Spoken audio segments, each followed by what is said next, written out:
वृद्धाश्रम के बाहर एक बुजुर्ग बेहोशी की अवस्था में मिले थे। ऐसा लग रहा था कि रात के अंधेरे में कोई उनको चुपचाप छोड़कर चला गया था। डॉक्टर की देखरेख में 3-4 दिन में उनकी स्थिति में काफ़ी सुधार था। अब वो थोड़ा बोलने की हालत में थे। आश्रम के संस्थापक मनोहर जी उनसे मिलने आए। जैसे ही मनोहर जी ने उनको देखा तो उन्हें अपनी आंखों पर सहज विश्वास नहीं हुआ, क्योंकि वो रघुनाथ जी थे, जो ऑफिस में उनके सीनियर हुआ करते थे। ऑफिस में काम करते समय रघुनाथ जी को सिर्फ अपने बेटों की चिंता रहती थी। यहाँ तक कि अपने बेटों का भविष्य बनाने के लिए उन्होंने पेंशन का विकल्प न लेकर रिटायरमेंट के समय ही सारा पैसा ले लिया था। उस समय मनोहर जी ने उनको ऐसा ना करने के लिए काफ़ी समझाया था, पर उन्होंने अपने दोनों बेटों को अपनी दो आंख बताते हुए किसी की भी नहीं सुनी थी।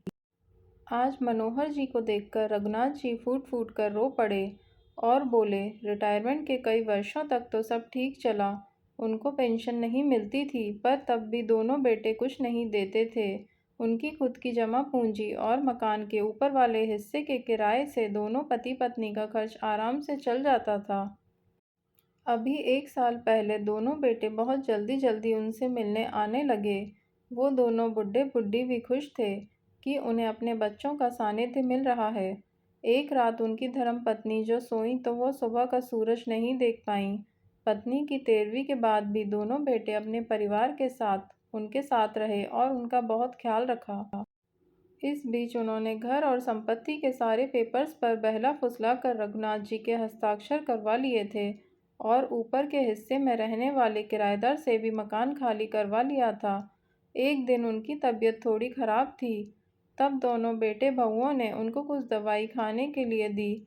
फिर उसके बाद उनको नहीं पता कि वो यहाँ तक कैसे पहुँचे। उनकी बातें सुनकर मनोहर जी ने रघुनाथ जी से उनके बेटों के फ़ोन नंबर लिए, पर वो सारे नंबर बंद आए।